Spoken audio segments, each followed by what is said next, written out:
Hi guys, good morning. ಎಲ್ಲರೂ ಹೇಗಿದ್ದೀರಾ? Welcome back to my new YouTube channel guys. ಇದು ನಂದು 2ನೇ ವ್ಲಾಗು. ನಿಮ್ಮ ಎಲ್ಲರ ಸಪೋರ್ಟು ನನ್ನ ಮೇಲೆ ಇರುತ್ತೆ ಅಂದ್ಕೊಂಡಿದ್ದೀನಿ. ಪ್ಲೀಸ್ ಸಪೋರ್ಟ್ ಮಾಡಿ. ಹಾಗೆ ಈಗ ಬೆಳಗ್ಗೆ ಎದ್ದು ರೆಡಿಯಾಗಿ ದೇವ್ರ ದೀಪ ಹಚ್ಕೊಂಡಿದ್ದೀನಿ. ಪೂಜೆ ಮಾಡಿ ವ್ಲಾಗ್ ಸ್ಟಾರ್ಟ್ ಮಾಡ್ತಿದ್ದೀನಿ. ಸೊ ಹಾಗಾಗಿ ಈಗ ಪೂಜೆ ಮುಗಿಸಿದಾಗಿದೆ. ನಮ್ಮ ಮನೆಯವರು ಇಲ್ಲ ನಾಷ್ಟ ಮಾಡ್ಕೊಳ್ಳೋಣ ಅಂದರೆ, ಅವರು ಬೆಳಗ್ಗೆ ಬೇಗ ಹೋದರು. ಸೊ ಈಗ ನಾನು ಒಬ್ಬಳಿಗೆ ನಾಷ್ಟ ಮಾಡಬೇಕಿರೋದು. ಬನ್ನಿ ಟಿಫನ್ ಏನು ಮಾಡ್ತೀನಿ ನೋಡೋಣ. ಓಕೆ. ಸೊ ಹಾಯ್ ಫ್ರೆಂಡ್ಸ್, ಏನು ಹೇಳು, ಬೆಳಗ್ಗೆ ಟಿಫನ್ ಮಾಡೋಣ ಬನ್ನಿ ಅಂತ ಹೋಗಿ ಮತ್ತೆ ಈಗ ಸಂಜೆ ಬ್ಲಾಗ್ ಸ್ಟಾರ್ಟ್ ಮಾಡ್ತಿದ್ದಾಳೆ ಅಂತ ಬೇಜಾರು ಮಾಡ್ಕೊಬೇಡಿ. ನಾವು ರೀಸೆಂಟಾಗಿ ತಾನೇ ಮನೆ ಶಿಫ್ಟ್ ಮಾಡಿದ್ವಿ. ಹಾಗಾಗಿ ಸ್ವಲ್ಪ ಮನೆ ಕ್ಲೀನಿಂಗೆಲ್ಲ ಇತ್ತು. ಸೊ ಅದನ್ನು ಮುಗಿಸ್ಕೊಂಡೆ. ಸೊ ಇವತ್ತು ಮಂಗಳವಾರ ಸಂಜೆ ಆಗಿದೆ, ಇನ್ನೂ ದೇವ್ರ ದೀಪ ಹಚ್ಚಿಲ್ಲ. ಯಾಕೆ ಅಂದರೆ ಮಧ್ಯಾಹ್ನ ಎಗ್ ರೈಸ್ ಮಾಡ್ಕೊಂಡು ತಿನ್ಬಿಟ್ಟೆ. ಸೊ ಹಾಗಾಗಿ ಇವತ್ತು ದೇವ್ರ ದೀಪ ಹಚ್ತಿಲ್ಲ, ಬೆಳಗ್ಗೆ ಪೂಜೆ ಮಾಡ್ತೀನಿ. ಸೊ ಈಗ ಸಂಜೆ 5:45 ಆಗಿದೆ. ಸೊ ಗಾಯ್ಸ್, ಈಗ ಸಂಜೆ 5:45 ಆಗಿದೆ. ಸೊ ಕಾಫಿ ಟೀ ಕುಡಿಯೋ ಅಭ್ಯಾಸ ನಮ್ಮ ಮನೇಲಿ ನನಗೂ ಇಲ್ಲ, ನಮ್ಮ ಮನೆಯವ್ರಿಗೂ ಇಲ್ಲ. ಸೊ ಹಾಗಾಗಿ ಬಿಸಿನೀರು ಕಾಯಿಸ್ಕೊಂಡು ಕುಡಿಯೋಣ. ಇದು ಒಂದು ಒಳ್ಳೆ ರೆಮಿಡಿ ಅಂದ್ಕೊಳ್ಳಿ. ಬಿಸಿನೀರಲ್ಲಿ ನಾನು ಬರೀ ಬಿಸಿನೀರು ಮಾತ್ರ ಕಾಯಿಸ್ಕೊಂಡು ಕುಡಿಯೋಲ್ಲ, ಅದರಲ್ಲಿ ಸ್ವಲ್ಪ ಚಕ್ಕೆ, ಸ್ವಲ್ಪ ಜೀರಿಗೆ ಹಾಕಿ ಚೆನ್ನಾಗಿ ಕುದಿಸಿ ಕುಡಿತೀನಿ. ಅದು ದೇಹಕ್ಕೂ ಒಳ್ಳೆಯದು ಮತ್ತು ವೆಯ್ಟ್ ಲಾಸ್ಗೂ ತುಂಬ ಹೆಲ್ಪ್ ಆಗುತ್ತೆ ಅದು. ಬಟ್ ಓವರ್ ಹೀಟ್ ಕೂಡ. ಸೊ ಓವರ್ ಹೀಟ್ ಆದ್ರೇ ಅಲ್ವಾ ಬಾಡಿಯಲ್ಲಿ ವೆಯ್ಟ್ ಲಾಸ್ ಆಗುತ್ತೆ. ಸೊ ಹಾಗಾಗಿ ಬನ್ನಿ ಅದನ್ನು ಕಾಯಿಸ್ಕೊಂಡು ಕುಡಿದ್ಬಿಟ್ಟು ಆಮೇಲೆ ಮುಂದಿನ ಕೆಲಸ ಏನಿದೆ ಅದನ್ನು ನೋಡೋಣ. ಓಕೆ. ಸೊ ಗಾಯ್ಸ್ ನೋಡಿ, ನಾನು ಇಷ್ಟು ದೊಡ್ಡ ಲೋಟದಲ್ಲಿ ನೀರು ತೊಗೊಂಡಿದ್ದೀನಿ.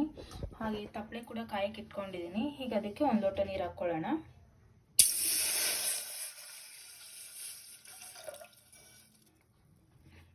ಸೊ ನೀರು ಹಾಕ್ಕೊಂಡ್ಮೇಲೆ ಗಾಯ್ಸ್ ನೋಡಿ, ಬಿಸಿನೀರು ಇಟ್ಕೊಂಡಿದ್ನಲ್ಲ ಅದಕ್ಕೆ ಚಿಕ್ಕದು 2 ಪೀಸ್ ಚಕ್ಕೆ ಹಾಕ್ಕೊತಾ ಇದ್ದೀನಿ. ಹಾಗೆ 1 ಟೇಬಲ್ ಸ್ಪೂನ್ ಜೀರಿಗೆ ಪುಡಿ ಹಾಕ್ಕೋತಾ ಇದ್ದೀನಿ. ಫ್ಲೇವರ್ ಚೆನ್ನಾಗಿರುತ್ತೆ, ಕುಡಿಯೋದಕ್ಕೆ ಕಹಿನೂ ಇರೋದಿಲ್ಲ, ಕಷ್ಟನೂ ಆಗೋದಿಲ್ಲ. ಯಾಕಂದರೆ ಚಕ್ಕೆಯಲ್ಲಿ ಬಂದ್ಬಿಟ್ಟು ಸ್ವಲ್ಪ ಅದು ಫ್ಲೇವರ್ ಒಂಥರ ಸ್ವೀಟ್ ಆಗಿರುತ್ತೆ. ಸೊ ಕುಡಿಯೋದಕ್ಕೆ ಏನು ಕಷ್ಟ ಆಗೋದಿಲ್ಲ, ಚೆನ್ನಾಗಿರುತ್ತೆ. ನೀವು ಮಾಡ್ಕೊಂಡು ಕುಡೀರಿ. ಬಟ್ ಇದು ಹೀಟ್ ಆಗುತ್ತೆ. ಇದು ಚೆನ್ನಾಗಿ ಕುದಿಬೇಕು. ನಾನೀಗ 1 ಲೋಟ ನೀರು ಹಾಕಿದ್ದೀನಲ್ಲ, ಅದು ಬಂದು 3/4 ಲೋಟ ನೀರಾಗಬೇಕು. ಅಲ್ಲಿವರೆಗೂ ಚೆನ್ನಾಗಿ ಕುದಿಸ್ಕೊಂಡು ಆಮೇಲೆ ಕುಡಿಯೋಣ. ಸೊ ಗಾಯ್ಸ್ ನೋಡಿ, ಆಗಿದೆ. ಇದು ಆದಮೇಲೆ ಹಿಂಗೆ ಬರುತ್ತೆ ಕಲರು. ಸೊ ಇದನ್ನು ಈಗ ಸೋದಿಸ್ಕೊಳ್ಳೋಣ. ಒಂದು ಗ್ಲಾಸ್ ತೊಗೊಂಡಿದ್ದೀನಿ.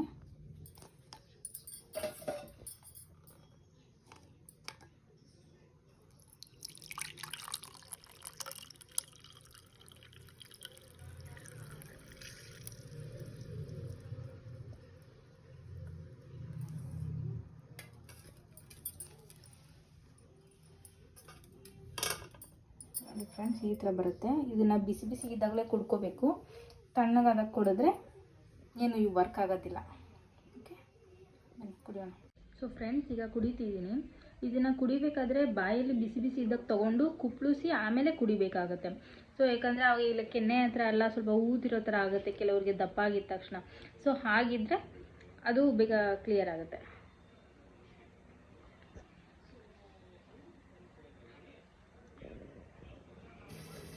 ಸೊ ಈಗ ನೈಟಿಗೆ ಬಂದು ಟೊಮೆಟೊ ಗೊಜ್ಜು ಮಾಡ್ಕೊಂಡಿದ್ದೀನಿ ಫ್ರೆಂಡ್ಸ್. ಸಾರಿ, ರೆಸಿಪಿ ತೋರಿಸೋದಕ್ಕಾಗಲಿಲ್ಲ. ಟೊಮೆಟೊ ಗೊಜ್ಜು ಆಗಿದೆ. ಇನ್ನೇನು ಕೊತ್ತಂಬರಿ ಹಾಕ್ಕೋಬೇಕು. ಕೊತ್ತಂಬರಿ ಹಾಕ್ಕೊಂಡ್ರೆ ನಮ್ಮ ಮನೆಯವ್ರಿಗೆ ಇಷ್ಟ ಆಗೋದಿಲ್ಲ. ಸೊ ಹಾಗಾಗಿ ನಾನು ಕೊತ್ತಂಬರಿ ಹಾಕೋತಿಲ್ಲ. ಸೊ ಟೊಮೆಟೊ ಗೊಜ್ಜು ರೆಡಿ ಆಗಿದೆ. ಇದನ್ನು ಆಫ್ ಮಾಡಿ ಚಪಾತಿ ಬೇಕಾದ್ರೆ ಚಪಾತಿ ಮಾಡ್ಕೊಳ್ಬೋದು, ಇಲ್ಲಾಂದರೆ ಅನ್ನದಲ್ಲೂ ಹಾಗೆ ತುಂಬ್ಕೋಬೋದು, ಚೆನ್ನಾಗಿರುತ್ತೆ. ಹಾಯ್ ಫ್ರೆಂಡ್ಸ್, ಆಗಲೇ ಟೊಮೆಟೊ ಗೊಜ್ಜು ಮಾಡಿದ್ದೀನಿ ಅಂತ ತೋರಿಸ್ದೆ. ಆದರೆ ನಮ್ಮ ಮನೆಯವ್ರು ಚಿಕನ್ ತಂದುಕೊಟ್ಟಿದ್ದಾರೆ ಸಾಂಬಾರು ಮಾಡುವ ಅಂತ. ಸೊ ಬನ್ನಿ, ಸಾಂಬಾರಿಗೆ ಏನೇನು ಬೇಕು, ಏನೇನು ಇಂಗ್ರೀಡಿಯೆಂಟ್ಸ್ ಹಾಕ್ತೀನಿ ಅಂತ ತೋರಿಸ್ತೀನಿ. ಚಿಕನ್ ಸಾರಿಗೆ ನಾನು ತೊಗೊಂಡಿರೋ ಐಟಮ್ಸ್ ಬಂದು ಚಕ್ಕೆ, ಲವಂಗ, ಸ್ವಲ್ಪ ಮೆಣಸು, ಒಣಗಿದ ಮೆಣಸಿನ್ಕಾಯಿ, ಕೊತ್ತಂಬರಿ, ಹಾಗೆ ಕಾಯಿ ತುರಿ, ಹಾಗೆ ಈರುಳ್ಳಿ 2 ತೊಗೊಂಡಿದ್ದೀನಿ, ಶುಂಠಿ ಸ್ವಲ್ಪ, ಬೆಳ್ಳುಳ್ಳಿ ಸ್ವಲ್ಪ, ಹಾಗೆ ಚಿಕನ್ ಮಸಾಲ ಮತ್ತು ಚಿಲ್ಲಿ ಪೌಡ್ರು ಒಂದು ಸ್ವಲ್ಪ ತೊಗೊಂಡಿದ್ದೀನಿ. ಈಗ ಈ ಮಸಾಲ ಐಟಮ್ನೆಲ್ಲ ಫ್ರೈ ಮಾಡ್ಕೊಳ್ಳೋಣ. ಸೊ ಫ್ರೆಂಡ್ಸ್, ಈಗ ಬಾಣಲಿ ಇಟ್ಕೊಂಡು ಎಣ್ಣೆ ಹಾಕ್ಕೊಂಡಿದ್ದೀನಿ. ಅದಕ್ಕೀಗ ಈರುಳ್ಳಿ, ಶುಂಠಿ, ಬೆಳ್ಳುಳ್ಳಿ ಇದಿಷ್ಟು ಹಾಕ್ಕೊಂಡು ಫ್ರೈ ಮಾಡ್ಕೊತಾ ಇದ್ದೀನಿ.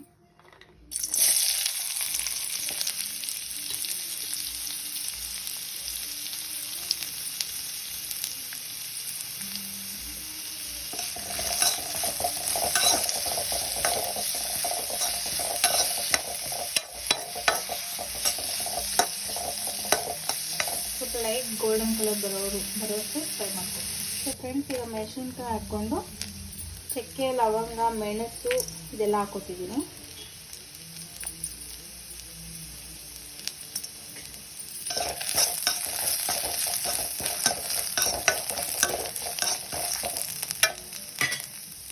ಹಾಗೆ ಕಾಯಿ ತುರಿ ಹಾಕ್ಕೊತಾ ಇದ್ದೀನಿ.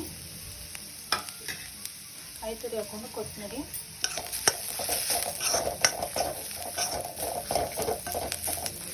ಸೊ ಫ್ರೆಂಡ್ಸ್, ಈಗ ಧನಿಯಾ ಪುಡಿ ಮತ್ತು ಚಿಲ್ಲಿ ಪೌಡ್ರು, ಚಿಕನ್ ಮಸಾಲೆ ಇದಿಷ್ಟು ಹಾಕ್ಕೊಂಡು ಹುರ್ಕೊಂಡಿದ್ದೀನಿ. ಈಗ ಮಿಕ್ಸಿಗೆ ಹಾಕ್ಕೊಂಡು ಬಿಡೋಣ ಬನ್ನಿ.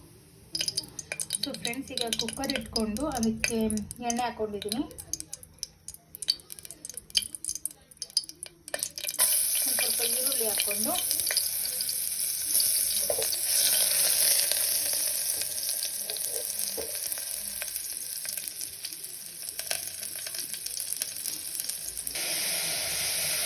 ಈರುಳ್ಳಿ ಫ್ರೈ ಆದಮೇಲೆ ಚಿಕನ್ ಹಾಕಿ ಕುದಿಸ್ಕೊತಾ ಇದ್ದೀನಿ.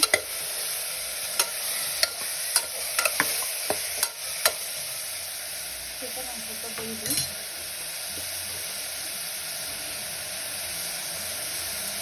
ಸ್ವಲ್ಪ ಉಪ್ಪು ಹಾಕ್ಕೊಂಡಿದ್ದೀನಿ. ಚಿಕನ್ಗೆ ಆಗೋಷ್ಟು ಮಾತ್ರ ಉಪ್ಪಿಗೆ ಹಾಕ್ಕೊಂಡಿದ್ದೀನಿ. ಮಸಾಲೆ ಹಾಕೊಂಡ್ಮೇಲೆ ಮಸಾಲೆಗೆ ಬೇಕಾಗಿರೋಷ್ಟು ಉಪ್ಪು ಆಮೇಲೆ ಸೊ ಫ್ರೆಂಡ್ಸ್, ಈಗ ಚಿಕನ್ ಬೆಂದಿದೆ. ಸೊ ಈಗ ಮಸಾಲೆ ಹಾಕ್ಕೊತಿದ್ದೀನಿ.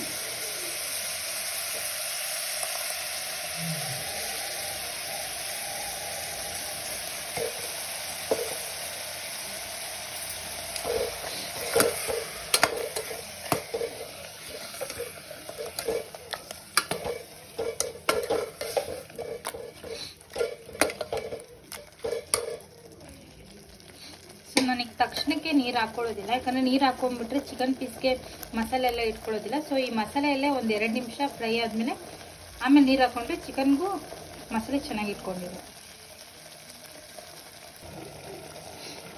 ಸೊ ಫ್ರೆಂಡ್ಸ್, ಈಗ ಆಗಿದೆ. ಒಂದು 2 ನಿಮಿಷ ಹುರ್ಕೊಂಡಿದ್ದೀನಿ.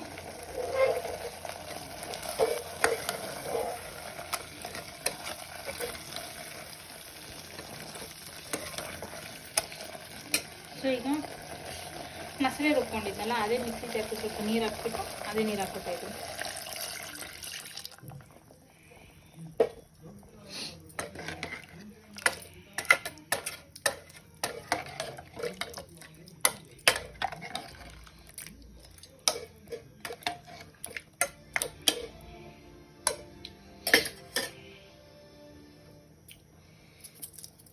ಇನ್ನು ಸ್ವಲ್ಪ ಉಪ್ಪು ಹಾಕ್ಕೊಂತೀನಿ. ಮಸಾಲೆಗೆ ಎಷ್ಟು ಬೇಕೋ ಅಷ್ಟು ಉಪ್ಪು.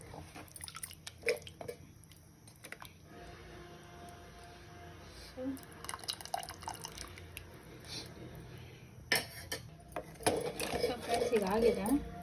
ನಮಗೆ ಚಿಕನ್ ಸಾರಲ್ಲಿ ತುಂಬ ಗಟ್ಟಿಗಿರಬಾರ್ದು, ನಮಗೆ ಸ್ವಲ್ಪ ತೆಳ್ಳಗೆ ಇರಬೇಕು. ಸೊ ಹಾಗಾಗಿ ಇಷ್ಟು ತೆಳ್ಳ ಮಾಡ್ಕೊಂಡಿದ್ದೀನಿ. ಸೊ ಈಗ ವಿಸಿಲ್ ಹಾಕಿ 1-2 ಕೂಗಿಸ್ಕೊಳ್ಳೋಣ.